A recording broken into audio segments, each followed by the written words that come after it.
Testing 1 2 3. Testing 1 2 3. This is Radio Free Mormon on the air, broadcasting behind enemy lines. Tonight's episode: class action against the church! Exclamation point.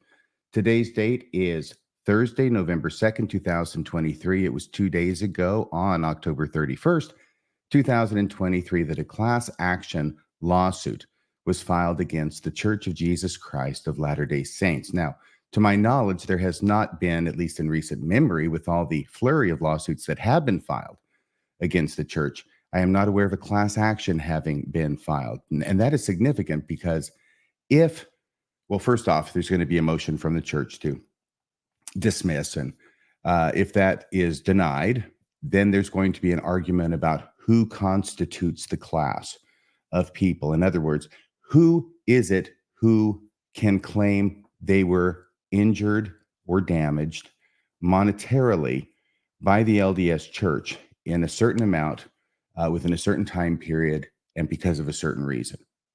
So that's going to have to take place. And once that's done, then I would expect in the coming months, and perhaps even a little bit longer than that, these things can take time, that we will be seeing commercials on TV, reading about ads and perhaps the newspaper on TV announcing this lawsuit, and it's a class action because they're going to be trying to accumulate within the class as many people as will fit within the class. Okay, so let me put this up on the screen and let's see what it is that they're alleging and what the parameters that they are proposing for the class to be. This is the first page of this document, the lawsuit itself being 38 pages long. These are a list of the attorneys who are representing the class. And you'll see different attorneys from different states. And if they're from different states, this one's from Salt Lake City. There's an individual named Scott A. Kittner, and it says Pro Hac Vici forthcoming. At least that's how I learned to pronounce that in law school at the University of Texas at Austin. Pro Hac Vici. Latin is the language of the law. Greek is the language of science. French is the language of the dance. And German is the language of dictators. What can I say? So let's see here about Pro Hac Vici. Yes, Pro Hac Vici is Latin. I can't remember what it means, but what it means is that if you are an attorney in one state. So this individual is from Dallas, Texas. I'm sure he is licensed to practice law in the state of Texas, but just because you're licensed in one state doesn't mean that you're licensed in another state. Usually those licenses have to be individually handed out after a bar is taken and passed. But there is a process, and this is the Pro Hac Vici thing, that you can, if you are licensed in one state and you are intending to appear specifically on just one case, you're not opening up a law practice in the different state, but you're just wanting to appear in this one case. And I think it's very commonly requested and commonly granted unless there's something outrageous about this attorney, which I doubt that there is. And you'll see that from the other individuals, Pro Hac Vici forthcoming from Scott George and Christopher Seeger from the same law office. Yes, Seeger Weiss in New Jersey, Ridgefield Park, New Jersey. All right. So let's get down to, here we are, attorneys for plaintiffs and the class. And it has their phone numbers, their contact information for the court. This is filed in the United States District Court, District of Utah, Central Division. And it has listed as the plaintiffs Daniel Chappell, Mason Christensen, and John Oakes, individually and on behalf of all others similarly situated. All right, that's the language of a class. They are part of the lawsuit, and as this moves forward, they will continue to be the name of the lawsuit because you can't put, hundreds and even thousands of people in the plaintiff section. They are representative of the class, and they're also part of the class. Plaintiffs versus Corporation of the President of the Church of Jesus Christ of Latter-day Saints and Ensign Peak Advisors, Inc. Those are the defendants. It is titled a proposed class action complaint, right? These things have to get approval of the judge as it moves along, more so than other cases. And there's a lot of things about a class action, though I've never been involved in one.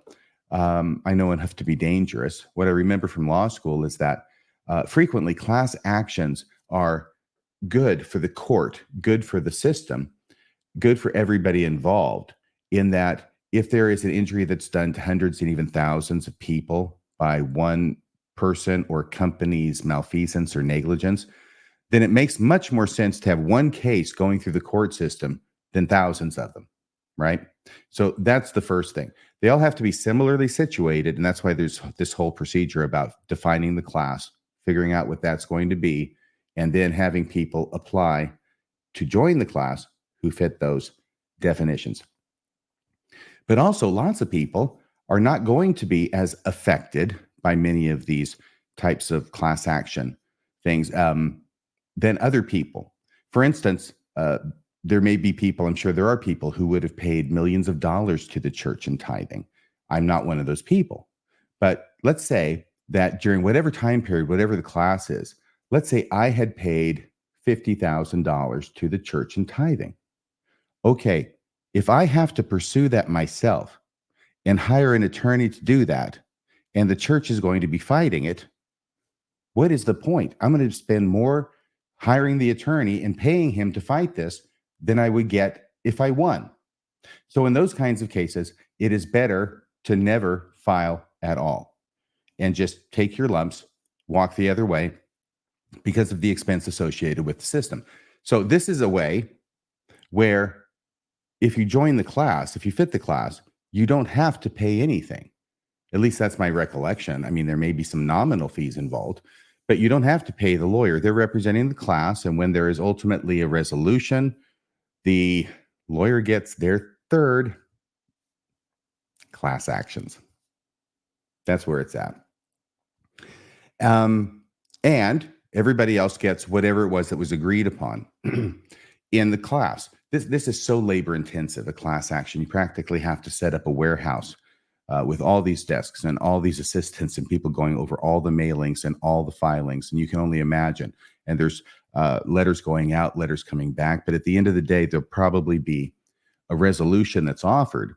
And then if it's accepted by the class, okay, if it's accepted, letters are sent out to everybody who's already a member of the class saying, this is what they're offering, and this is the best deal we've got, and you can take it.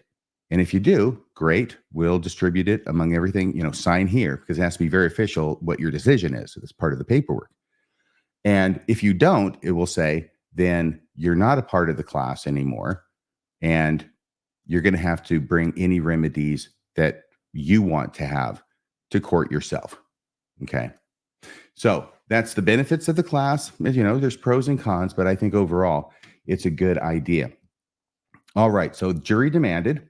It's got the case number, and it starts off this way. Plaintiffs Daniel Chappell, Mason Christensen, and John Oakes bring this action for themselves and all others similarly situated against defendant Corporation of the President of the Church of Jesus Christ of Latter-day Saints, COP, and Ensign Peak Advisors, Inc., Ensign, collectively defendants, upon personal knowledge of the facts pertaining to plaintiffs and on information and belief as to all other matters, and upon the investigation conducted by plaintiffs' counsel, plaintiffs allege as follows. Preliminary statement. For decades, COP, remember, that's the church, Corporation of the President, has used false pretenses to obtain donations. Rather than use these funds entrusted to it for charitable work, COP secreted donations away in Ensign Peak in order to avoid public scrutiny and accountability to the donors, and instead use them for purposes never contemplated by donors and contrary to representations by COP. By the way, as I read through this tonight, I'm going to change COP just to the church, okay? And I'm going to change Ensign to Ensign Peak because Ensign Peak has a specific meaning, and Ensign used to be a magazine. A primary source of donated funds obtained by the church are tithes, which are traditionally 10% of any income or profits earned each year by members for the mission of the church. In addition to the regular tithes, the church also solicits independent donations from members and non-members alike to fund specific charitable work. For instance, the church maintains various philanthropies, including humanitarian relief, which provides immediate emergency assistance to victims of disasters. On its website, the church solicits donations to the Humanitarian Relief Fund by stating that 100% of every dollar donated is used to help those in need without regard to race, religion, or ethnic origin. Period. End of quote. And they actually have a replication of what's on that website that they're quoting from in the document. That's a nice touch. I like that. Despite these representations to donors, plaintiffs understand, based on public reports from third parties, that the church deliberately hid that some, if not all, of these donations. I think maybe that shouldn't be there.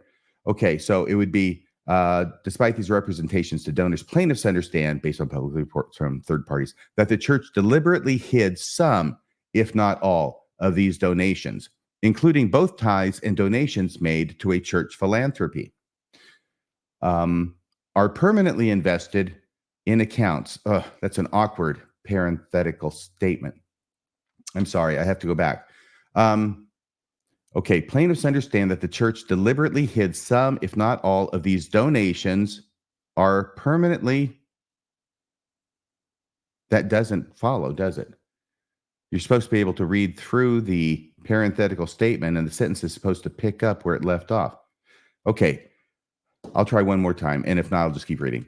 Plaintiffs understand, based on public reports from third parties, that the church deliberately hid some, if not all, of these donations are permanently invested in accounts it never uses for any charitable work, so that every year an enormous portion of the donations are never spent for these or any purposes.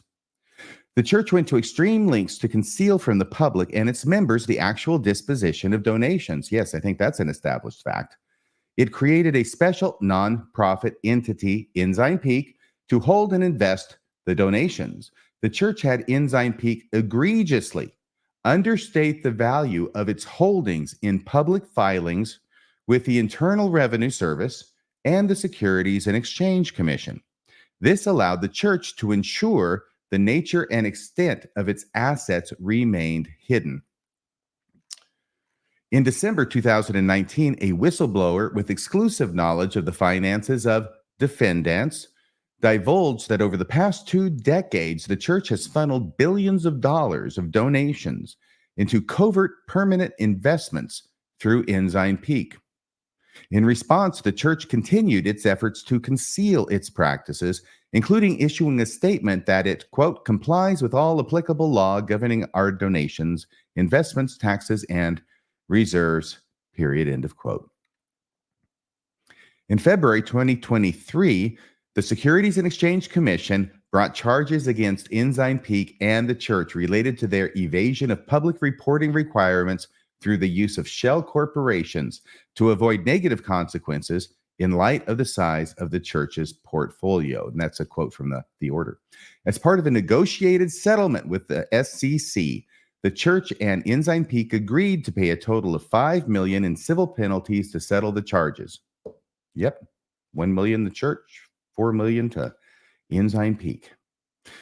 Because defendants engaged in a scheme to solicit funds from donors for specific purposes, but actually used those funds for different purposes and hid their actual use of funds from donors, plaintiffs are entitled to money damages and injunctive relief under Utah law. Plaintiffs, on behalf of a class of other people who made donations to the church and its charitable arms, now ask the court to determine that the church has breached the fiduciary and other duties it owed donors in its solicitation, collection, use, and disposition of these charitable donations. Defendants continue to misrepresent their use of funds, including concealing their illegal scheme to hide their assets using shell companies, even after the whistleblower first came forward in 2019. Yep, that's all true. We've covered that both here at Radio Free Mormon as well as on Mormonism Live. Now they're going to have some paragraphs in the complaint about jurisdiction and venue, saying why this is the correct court to file this case, and then something about the parties, where they are located. I'm not going to read through those. These are essential elements of a complaint, but usually not the most interesting.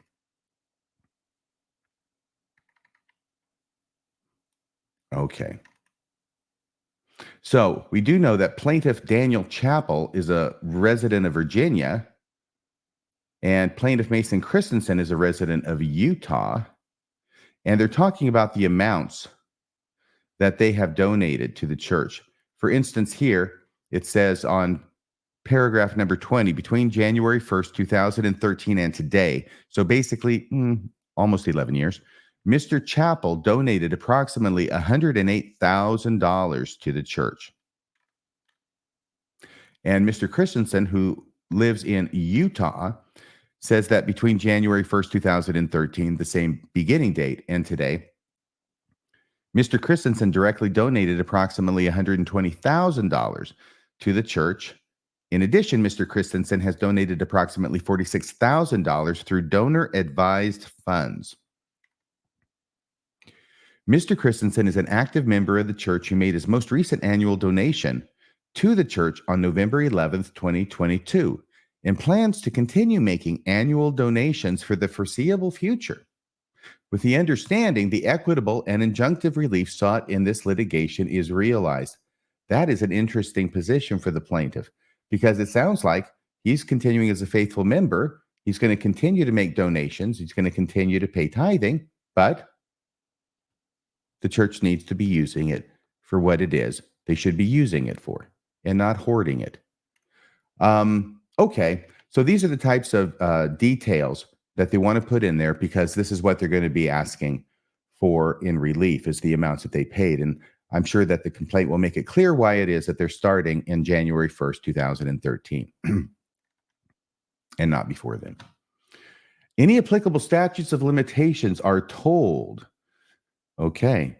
Plaintiffs and class members did not discover and could not discover through the exercise of reasonable diligence, this is the legal standard, that defendants had been engaged in a scheme to defraud plaintiffs and other donors by soliciting charitable donations using false and misleading representations, actually directing donor funds toward Ensign Peak's investment portfolio, and engaging in a series of sham transactions and security law violations in order to obscure the true use of the funds from donors and regulatory authorities. Yes. I think that's one sentence. And 1, 2, 3, 4, 5, 6, 7 lines. Impressive. All I can say here is that what they're saying is, yeah, they can go back to 11 years ago, January 1st, 2013, because if any statute of limitations had been violated, and typically it might be around 3 years in a case like this, they wouldn't be able to go back for any money that was donated before 3 years ago. Okay. So that's the effect of a statute of limitations being invoked on this. And so the legal standard is simply, is this something where you're just sitting on your rights and you didn't file because you waited forever and then it's too late? Or is it something where you had no idea that you were being taken advantage of, that you were being harmed, and no reasonable effort on your part to figure it out would have been able to figure it out? So in a situation like this, and I think even though it's a huge run-on sentence, I think that's a gimme. I don't think that any judge is going to find, based upon the facts that have already been established just this year in 2023 from the SEC order on, that the church has been hiding stuff and trying to keep their members from knowing how much money they had, especially in the U.S. stock market, because they were worried that the members would stop paying tithing if they knew. And now they've got a lawsuit, a class action lawsuit against them for it. All right. I'm just sort of skipping through this other language about the tolling of the statute of limitations. because I think that's going to be an easy one for a judge to say, yeah, it's told. We're not going to allow defendants, as a basic principle of the law, we're not going to allow defendants to get away from being held legally responsible for their bad acts just because they can hide it long enough, right? Okay, that's the other side. So factual allegations. The church asks members to tithe. Members are expected to tithe 10% of their income and profits. The church has publicly, continually, and repeatedly declared in no uncertain terms that tithing funds are always used for charitable purposes. Church members can make tithing donations online through a dedicated website operated by or on behalf of the church. The church also uses tithing slips in its solicitation, collection, and record keeping. The following are examples of two such slips used in recent years. The older version is shown on the left, and a revised version the church introduced in 2012 is on the right. And there's a trip down memory lane. There are two tithing slips.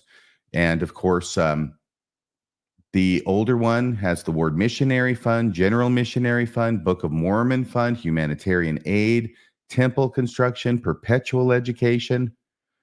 And then at the bottom, remember, after you really carefully and prayerfully decide how much money should go in each of those boxes, or whichever of those boxes you decide you want to contribute to, at the bottom, of course, it says, all donations to the church's missionary fund become the property of the church to be used at the church's sole discretion in its missionary program. Okay, I'm sorry, that was the old one.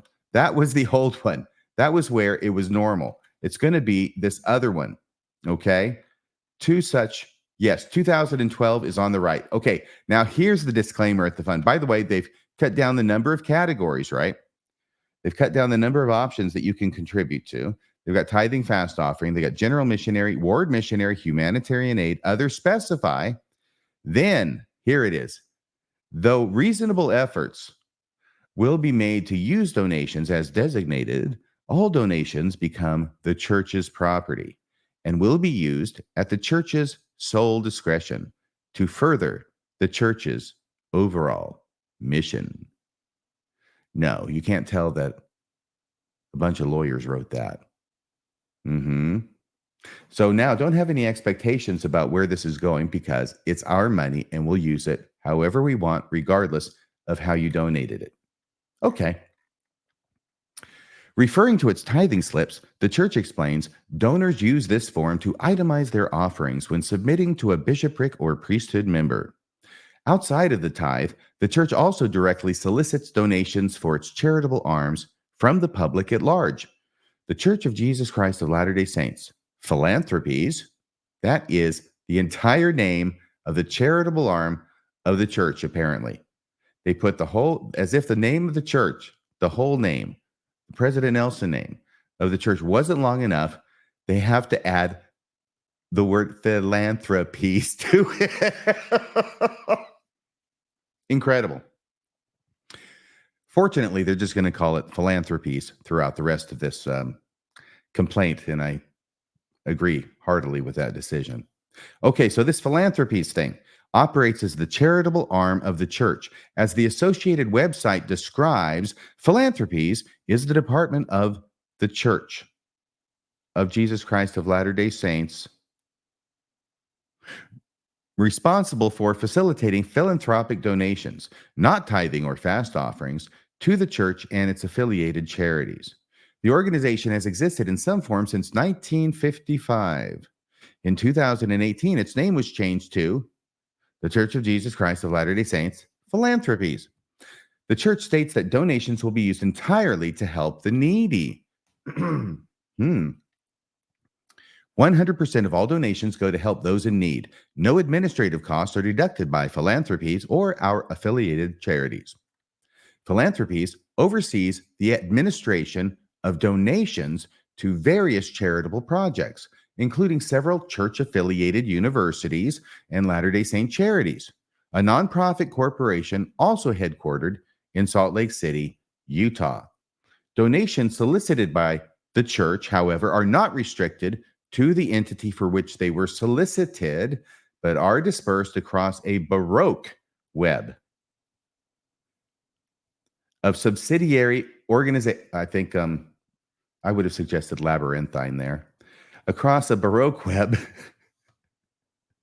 of subsidiary organizations and holding companies.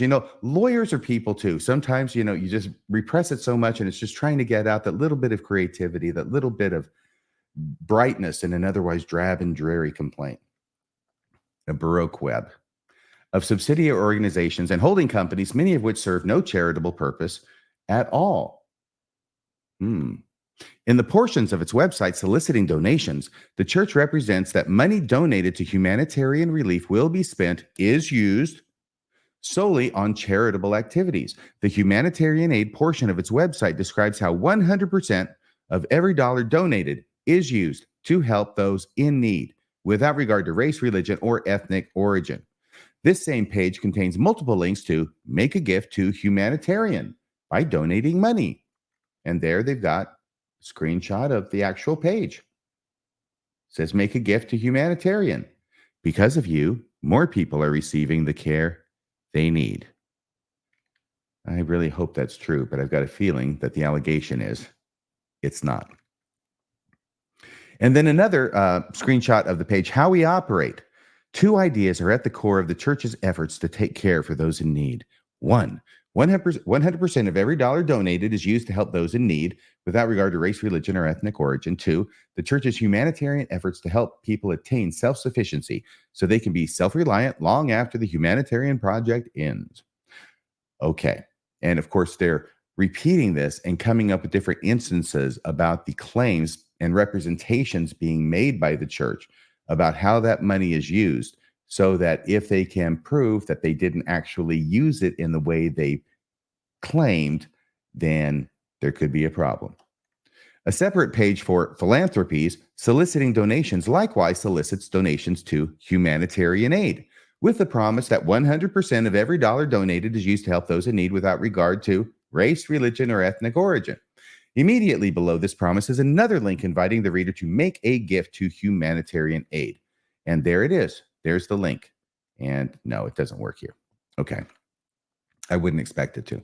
But they do have other links to web pages and information and their footnotes. Clicking through this link delivers the reader to a giving page of the church. The top of the giving page, which invites the reader to enter the amount of their donation, again suggests that the purpose of the donation is to relieve suffering, foster self-reliance, and provide opportunities for service. Relief is provided to people around the globe without regard to race, religious affiliation, or nationality. What happened to ethnic origin? Okay, well, they threw me a curve there at the end. Philanthropies. This is a shot of the page that they're talking about, that they have a screenshot of and that they've just described. And indeed, up there in the upper left-hand corner is the Church of Jesus Christ of Latter-day Saints. Yes, it is. Okay. The church also solicits donations for its missionary fund. In its solicitation page, the church describes the purpose of these donations as to provide needed funding so that all who want to serve a full-time mission may do so. And here they have the page. Because of you, dedicated young men and women have means to serve. Make a gift to missionary. Make a gift to missionary. I think there should be an A in there. I think this entire world needs a good proofreader. Okay. But yes, they're quoting from this and they're preserving it here as evidence. So it can't be changed by the church and then lost. So General Missionary Fund, this is the church's ad. In record numbers, young men and young women from around the globe are feeling the desire to serve. Not all have the financial resources, however, to fully fund a full-time mission. Generous donors provide needed funding so that all who want to serve a full-time mission may do so.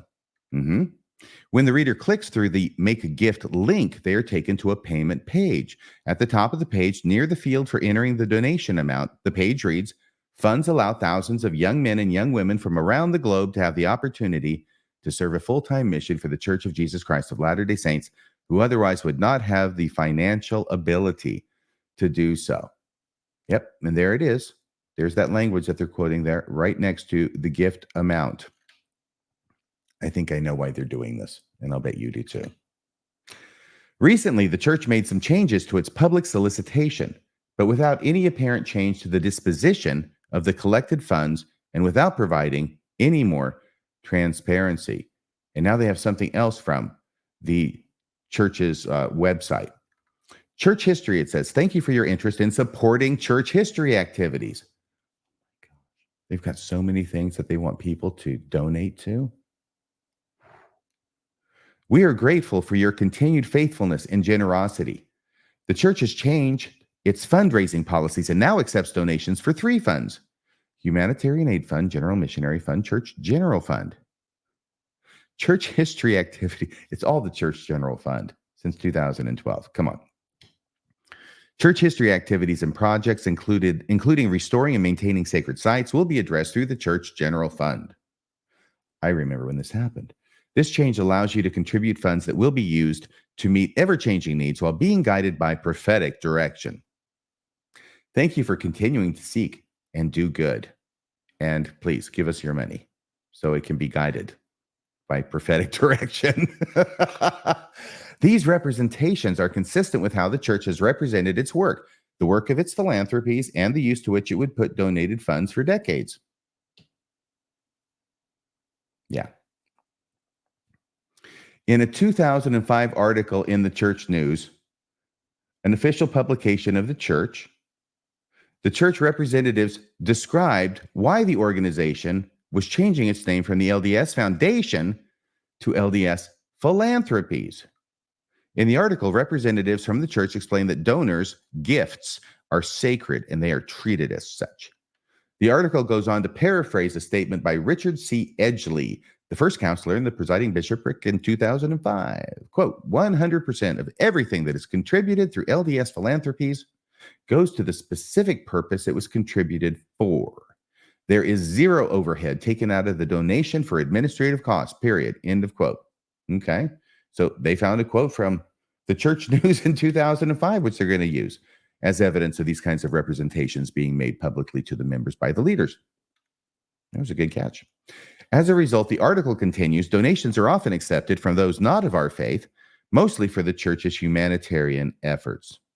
Edgley attributes this to the fact that the church has a reputation of using the funds appropriately and wisely, and for purposes that general populations feel good about. Despite the church's representations to the contrary, a substantial and significant amount of the funds it received are not used for humanitarian aid. Here we go. Are not used for humanitarian aid or any other philanthropic or mission-related purpose. Boom. Instead, they are distributed to the church, to philanthropies, or the corporation of the presiding bishop. Once donated, donor funds are shifted throughout various church organizations, including between these 3 entities, to Ensign Peak and to Ensign Peak's commingled funds. Oh my gosh. This is March 2000. This is a hugely confusing diagram, which I think nobody in their right mind could follow. At least I can't. Maybe that says more about me than about the diagram, but this is the kind of thing usually you expect to see on the walls of the basement of the, where the killer lives after they catch him, and he's got, it's all yarn to me, all yarn and push pins. Once funds are transferred to Ensign Peak, they are continually reinvested and never used to fund any church organizations or efforts. Okay, that's true. And by the way, if you haven't heard about this before, I think most of you probably have, or if you don't remember, the details are that the church in tithing, it rakes in $7 billion a year, give or take. It takes $6 billion to pay the overhead for all the church's expenses, including the colleges, payroll, everything, which leaves them with $1 billion. And that money is now invested into the Ensign Peak account, which is now raised to, last I heard, is at $157 billion. So it's got a lot of money in it. And what this is saying is once funds are transferred to Ensign, they are continually reinvested and never used to fund any church organizations or efforts. And that's true because they never have to dip into it because they make enough off tithing to fully fund everything the church does, plus have $1 billion left over. Okay. The history of Ensign Peak Advisors, the complaint goes on. In 1997, the church created a nonprofit entity called Ensign Peak Advisors, Inc. Ensign Peak's articles of incorporation specify that it is organized and shall be operated exclusively for religious, educational. I need some more of that educational. Religious, educational, and charitable purposes within the meaning of Section 510(c)(3) of the unit to benefit, perform the functions of, or carry out the purposes of the church. So they're quoting from the fact that the articles of incorporation for Ensign Peak say it shall be used exclusively for religious, educational, and charitable purposes. Okay, it's not used for any of that. That's total BS. So why should it be allowed to operate as a charitable organization and a charity with all of the benefits that accrue to such an institution under the law when they're not doing anything charitable? Not one thing. It's remarkable, really.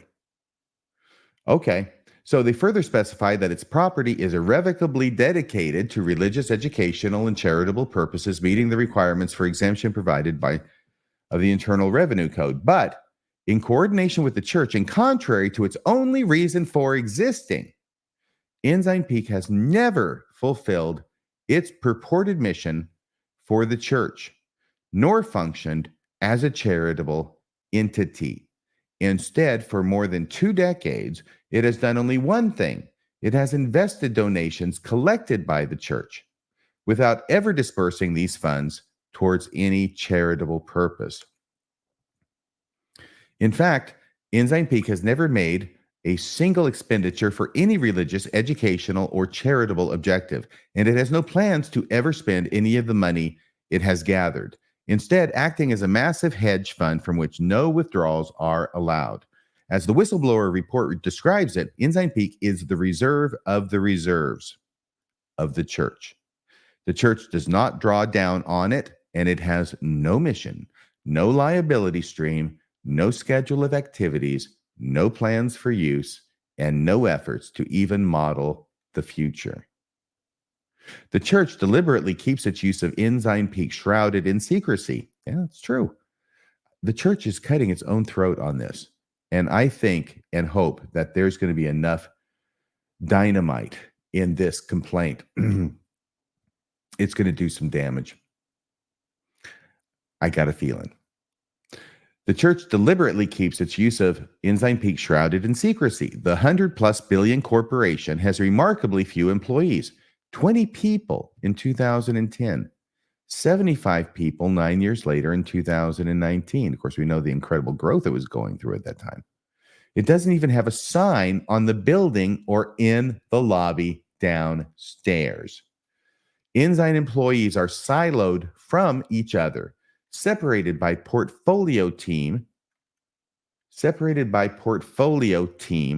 Only 4 employees, the president, chief investment officer, chief financial officer, and senior accountant, are permitted to see Ensign Peak's actual financial statements.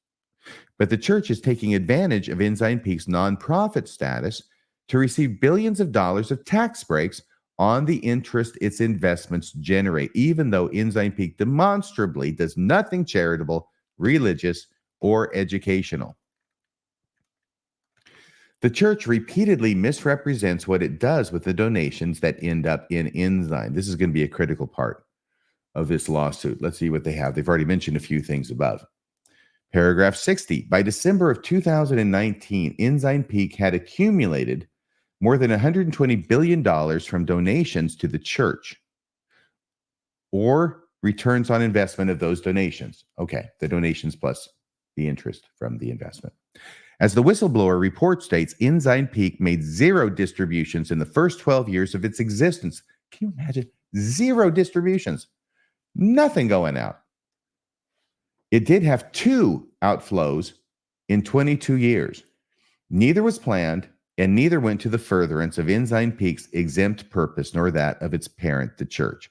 And we all know what those are, and I'm sure they're going to mention them here later. Yep, beneficial life in the mall.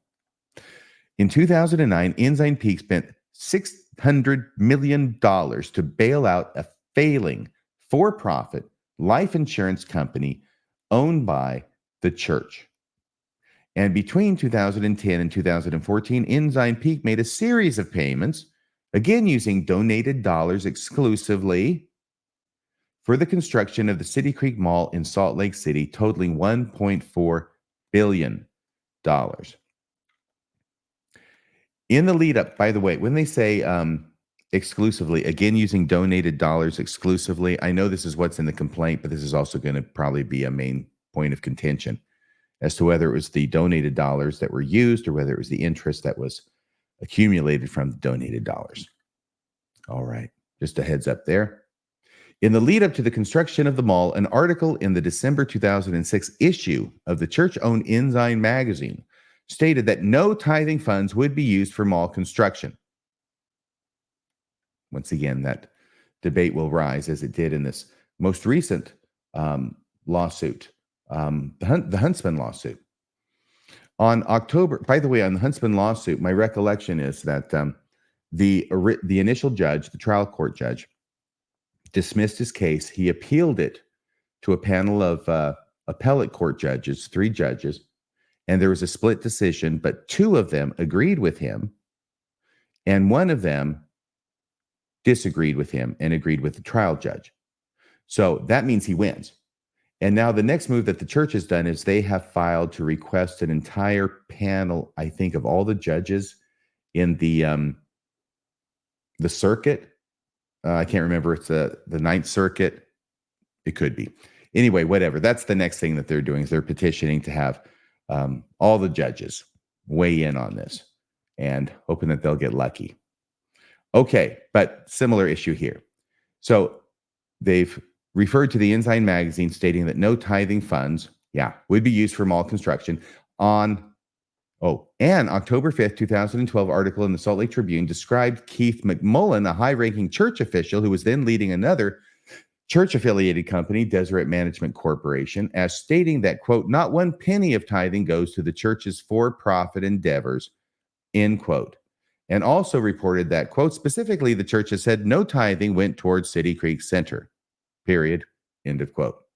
But by this time, the church had already made payments from tithing dollars toward building the mall. Once again, that's going to be the issue that will be argued and maybe dispositive.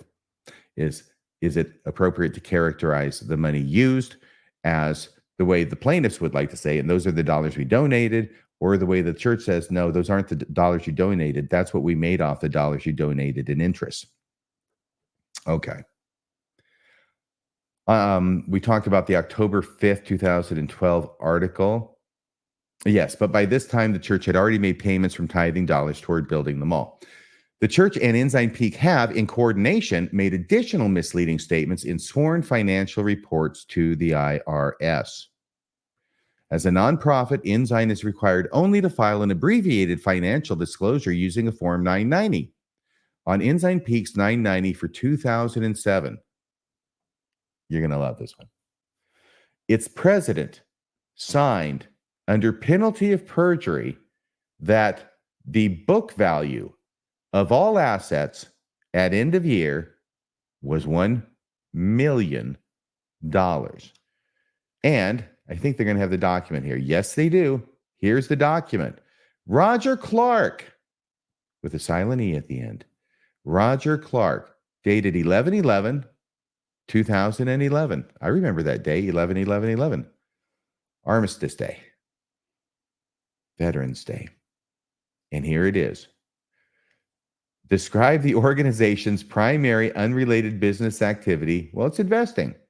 What is the book value of all assets at end of year? $1 million. Under penalty of perjury, I declare that I have examined this return, including accompanying schedules and statements, and to the best of my knowledge, it is correct and complete. I can't actually see those words that extend beyond that margin any better than you can, but that's usually what they say. Declaration of preparer other than taxpayer is based on all information of which preparer has any knowledge. And there he signs it, dates it, and he says he's the president. Wow. In actuality, the book value of Ensign Peak's assets at the time was approximately $38 billion. Yes, $38 billion. Meaning the declaration made under penalty of perjury reported a figure that was 38,000 times too small. And I'm sure that they struggled with how to state that in the most dramatic way possible. I'm not sure they succeeded. But I'm looking at this and I'm going, oh my gosh, because the thing is this, he's saying the book value was $1 million when actually the book value was $38,000 million. $38,000 million, not $1 million. Yeah, that's quite a difference. On Ensign Peak's 990 for 2010, its president, same guy, signed under penalty of perjury that the book value of all assets at end of year was over $1 million. So this one was for 2007. That's where it says 1 million. And then 2010, it says, and here it is, book value of all assets at end of year, over $1 million. I don't know. I just think that if I were this cavalier with the IRS on my tax returns, I don't think they would take it very well. I'm not sure who this guy is that he can just put over $1 million and that's all that's necessary. Wow. It's like there's this attitude that they can do whatever they want. I think it's that attitude that led into that negotiated SEC order. In actuality, the book value of Ensign Peak's assets at the time was approximately $40 billion. Well, he says over $1 million. I mean, he's right. it's $40 billion. That's over $1 million. Meaning the declaration made under penalty of perjury reported a figure that was 40,000 times too small, unless the handwritten word over was meant to convey to the reader, multiply this number by 40,000 if you would like to know the actual book value to which I'm swearing under penalty of perjury. Yeah, who said that? Yeah, the whistleblower report. That might have been a little too cleverly stated. Okay. Thus, the church not only failed to disclose its large-scale hoarding of donated funds, it also, through and in coordination with Ensign Peak, hid as much information as possible about the purported charitable nonprofit whose investing has yielded more capital than some nations, even by making misrepresentations to the IRS to keep the trove a secret. As part of this effort to conceal the extent of its holdings from regulators and the public, Ensign Peak and the church participated in a scheme to hide the extent of its assets from the public because the church was concerned that disclosure of assets in the name of Ensign Peak, a known church affiliate, would lead to negative consequences in light of the size of the church's portfolio. That's a quote from the SEC order. Yeah. Okay. Section 13F, here we go back to the 13Fs, of the Exchange Act requires institutional investors that control at least $100 million in securities like Ensign Peak to publicly file quarterly public disclosures with the SEC, listing the full market value of the securities that it manages. To evade these reporting requirements, the church and Ensign Peak, both based in Utah, launched an increasing number of out-of-state shell corporations with church employees serving on each as purported business managers. By the time the SEC intervened, the church and Ensign Peak had established 13 shell corporations to hide the church's increasing assets. You know, I know all this stuff. It's been a while since I heard it. And when you put it all together, it's pretty damning, isn't it? What kind of organization would operate like this? Wow. The full description of the church's illegal scheme to hide its assets from scrutiny by, among others, those who entrusted funds to the church for its mission and charitable work is set forth in the SEC's order instituting cease and desist proceedings pursuant to section so-and-so of this act making findings, and this order. Okay. Indisputably, by incurring millions in civil fines paid by the church and Ensign Peak for their orchestrated and illegal deception, the church and Ensign Peak wasted these funds and diverted them away from any potential use for the purported charitable mission of the church and Ensign Peak. Plaintiffs donated money to the church because of the church's solicitations and were unaware of the Ensign Peak investments, and deceptions.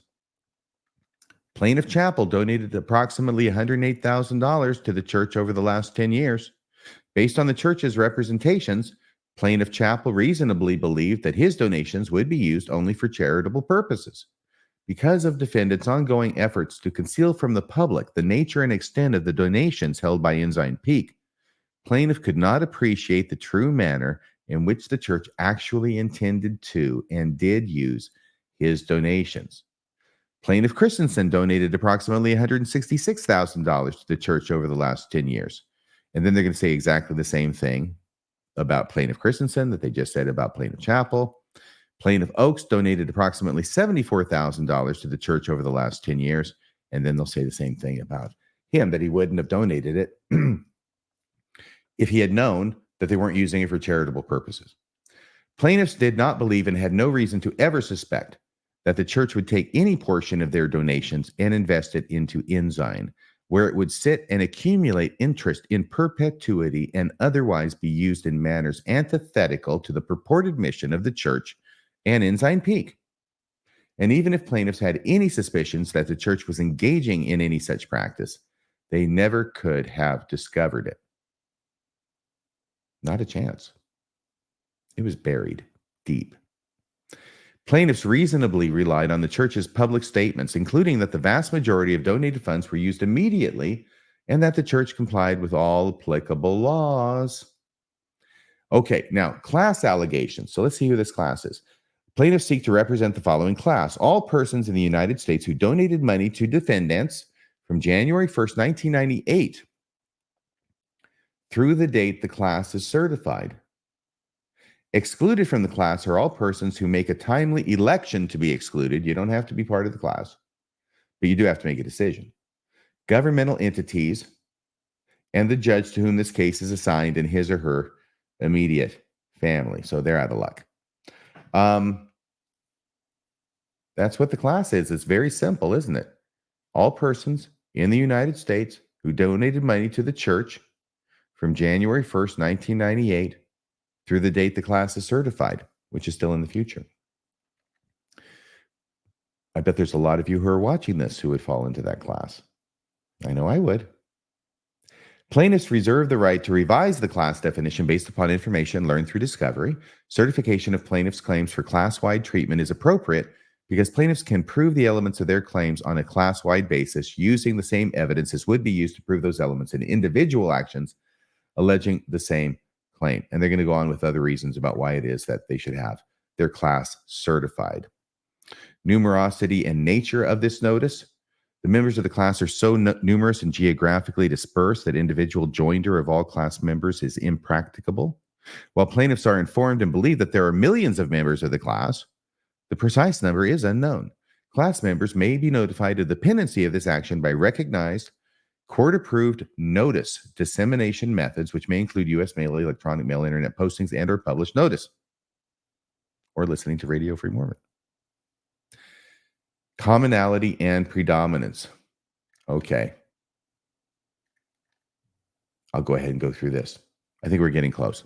Pursuant to federal rules of civil procedure, blah, blah, and blah, this action involves common questions of law and fact which predominate over any questions affecting individual class members, including without limitation, whether defendants engaged in the conduct alleged herein, including misrepresentations of the use to which funds it solicited would be used and the actual use to which it put such funds, whether the conduct of defendants violates the law as asserted herein, including breaches of its duties to plaintiffs and other class members as donors, whether plaintiffs and the other class members are entitled to equitable relief, including but not limited to restitution or injunctive relief, and whether plaintiffs and the other class members are entitled to damages and other monetary relief, and if so, in what amount.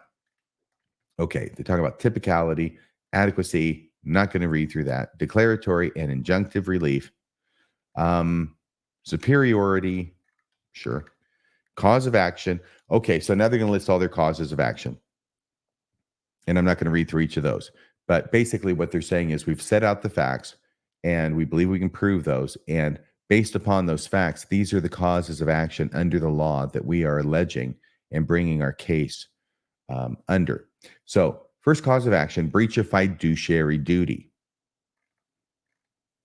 So alleging the church breaches fiduciary duty to its members, I expect. Let's see. Second cause of action, fraud and fraudulent inducement. Wow, this is quite the night. Fraud and fraudulent inducement. Okay, so they're talking about the fraud that the church perpetrated, allegedly, and the inducement, the fraudulent inducement to get people to donate to a fund that was designated as charitable, but which was anything but. Third cause of action, fraudulent concealment. They were hiding that very deep, the Ensign Peak account. Fourth cause of action, unjust enrichment. Request for relief. Because defendants induced plaintiffs and their fellow class members to donate money to the church. By misrepresenting how donated funds are and would be spent, they breached their duties to plaintiffs and the class. As described in detail above, plaintiffs individually and on behalf of the members of the class respectfully request that the court enter judgment in their favor and against defendants as follows. Certification of the proposed class, including appointment of plaintiffs' counsel as class counsel. An order temporarily and permanently enjoining defendants from continuing the unlawful and deceptive practices alleged in this complaint. That's a nice touch. Injunctive, declaratory, and other equitable relief, including but not limited to a declaration that defendants' practices are illegal and a breach of their duties to plaintiffs in the class, an injunction on these illegal practices, an order requiring regular public accounting by defendants as to the collection, use, and disposition of collected funds and interest and income earned from these funds, and the appointment of a special master or an equally authorized panel of neutrals to monitor the collection, use, and disposal of collected funds and income earned from these funds. Oh my gosh. If that were to happen, it's a long shot. But if the judge were to look at this and say, yeah, I'm going to do that. I'm going to do that. And, putting all those facts together since the beginning of the year, since 2019 with the first whistleblower complaint, it's pretty overwhelming that this church has been acting like the mafia. They are the Mormon mafia. It's not a joke anymore. Wow.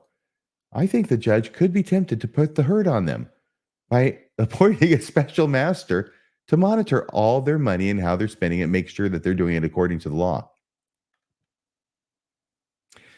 Cost, restitution, damages, and disgorgement in an amount to be determined at trial. An order requiring the defendants to pay both pre- and post-judgment interest on any amounts awarded. An award of costs and attorney's fees and such other or further relief as may be appropriate. Demand for jury trial. Plaintiffs hereby demand a jury trial for all claims so triable, dated this 31st day of October 2023. James E. Magleby from Magleby, Kataxinos, and Greenwood. Okay. And that is the end of the complaint. Let me take it off the screen there. And here we are. So this is really exciting news. They have not used the theory that I suggested back in February of this year, but that's okay. There's nothing saying my idea is great. I did that the TikTok on it, which has basically 150,000 views now, 149.9. It went crazy because everybody liked the idea of the lawsuit. And what I had suggested there was that the lawsuit could be that inasmuch as now the church has admitted with the SEC order, right, that number one, they were hiding the fact they had $32 billion in the U.S. stock market, and they were hiding it because they were concerned that members would stop paying tithing if they knew how much money the church had. And I thought, now that they've admitted that, courtesy of the SEC investigation and the negotiated order, now that they've admitted that, what does that mean for a member who comes forward and says, if I had known that you had $32 billion in the US stock market, I would not have paid tithing. That is a good theory, I think. This is a different theory. This is more like the Huntsman case theory than my theory. Still possible for it to be amended. Take it, use it if you want. But it's a very important case. And if this survives, and I've got a feeling it just might, then it's going to be open season on people joining into this class, which could indeed be thousands and even potentially millions of members of this class. And if that happens, then who knows what's going to happen. But the church isn't going to have quite so much money anymore if that happens. So that is the end of the complaint. I'm going to look over here for my outro video, and I'm going to say, thanks, everybody. Please hit like, please hit subscribe. And thank you to all the people who donate to this show by going to radiofreemormon.org and hitting the donate button. Thank you so much. Your contributions do keep Radio Free Mormon broadcasting behind enemy lines. Well, that's about all for tonight. Until next time, this is Radio Free Mormon, signing off the air.